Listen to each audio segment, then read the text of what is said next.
ಇದನ್ನು ಚಿನ್ಮುದ್ರ ಅಂತ ಹೇಳ್ತೀವಿ. ಈ ಚಿನ್ಮುದ್ರದಲ್ಲಿ ಥಮ್ ಫಿಂಗರ್ ಮತ್ತು ಇದು ಪಾಯಿಂಟಿಂಗ್ ಫಿಂಗರ್ ಇದೆರಡನ್ನ ಉಪಯೋಗಿಸ್ತೀವಿ.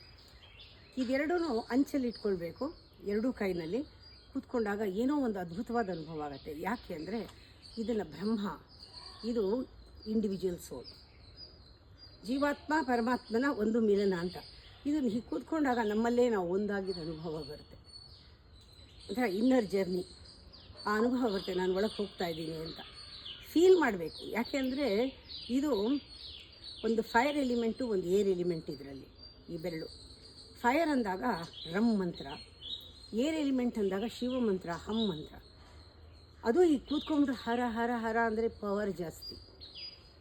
ಇದು ಈ ಬೆರಳು ಆಜ್ಞಾಚಕ್ರನ ರೆಪ್ರೆಸೆಂಟ್ ಮಾಡುತ್ತೆ.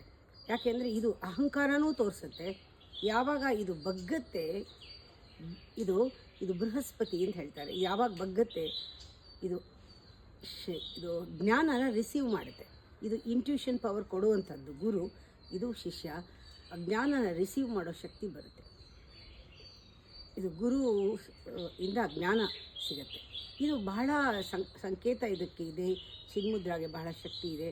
ಧ್ಯಾನ ಮಾಡುವಾಗ ಇದು ಗಾಳಿ ತಗೊಳ್ಳುವಾಗ, ಉಸಿರು ತಗೊಳ್ಳುವಾಗ ಸ್ವಲ್ಪ ಇದನ್ನು ಟೈಟ್ ಮಾಡಿ, ಉಸಿರು ಬಿಡುವಾಗ ಸ್ವಲ್ಪ ಲೂಸ್ ಮಾಡಿ, ಶೋಲ್ಡರ್ಸ್ ರಿಲ್ಯಾಕ್ಸ್ ಮಾಡಿಕೊಂಡು ಆರಾಮಾಗಿ ಕೂತ್ಕೊಂಡು ಧ್ಯಾನ ಮಾಡಿದಾಗ ಬಹಳ ಶಕ್ತಿಯುತವಾಗಿರುತ್ತೆ ಈ ಮುದ್ರ.